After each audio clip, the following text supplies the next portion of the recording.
Good evening, people, and welcome to the end of Schwarzenegger season. And we're going out with, I won't say a whimper, but I should have planned it better. I should have planned so we go out with a bang, because all the good stuff's really been at the front of this series. But anyway, Escape Plan 2013. The first film that Arnold and Sly actually, headline. They're the stars. You've had the Expendables, but where them two are the main stars of the film.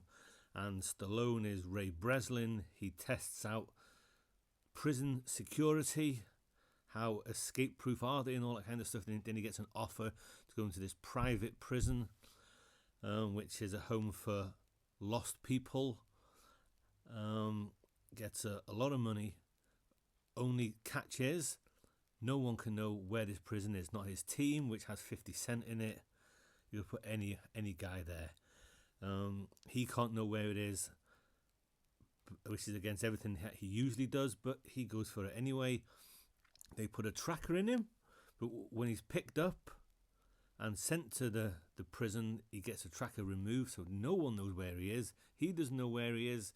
He gets there, it's a different warden. His emergency code that he recites, and then they get him out of there, doesn't work because the warden's different, and he's in shit then. He meets Arnold, who is Emil Rottmeier. They kind of strike up a relationship, and it becomes clear at the end what's going on. But it's a film that we've been waiting for an Arnold and Sly film where they're the two main stars at the time of this, 25 years. Granted, it would never have happened in the 80s. They would have probably argued over who has the bigger gun, who kills most people, who kills them in the most way, who spills the most amount of litres of blood. They would never have made a film back then because their egos were too big. Had they been the biggest action film ever, what we have now is something kind of very mediocre. The film Lock-Up with Stallone is better than this. Escape from Alcatraz is better than this. You have two of the biggest action stars in the 80s and early 90s, and Arnold at one time the biggest star on the planet.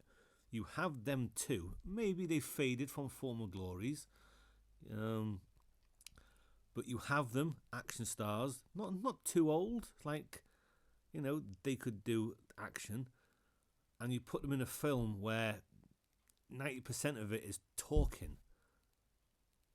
It's like when Sly and Arnold presented an award for somebody at some award show years back. They have a conversation with each other on stage saying how they offer them two to present an award when neither of them can speak properly. You watch that, it's funny, but you have the two of them. They have a little bit of running around to do. They have a little bit of fisticuff where Arnold says the immortal line, "You hit like a vegetarian." Holy shit. And then there's another quote, something along the lines of, your mother or your sister was my favourite whore. She really knew how to polish a helmet. It's like, it's just, they're in the film. That's it, they're in the film. Don't have anything to do in the film, but they're in the film. It's almost like, let's just get these two, let's throw them together in the most mediocre film. Whose idea was it to put these two in a prison, in a confined space, where they access to not many weapons, they've got no explosions, they've got no car to tip up, they've got no one to ram a knife through someone's neck or throw a knife at them and say, stick around. There's nothing for them in this film, and I don't understand why the people making it decided to put these two in this film or give these two a film like this.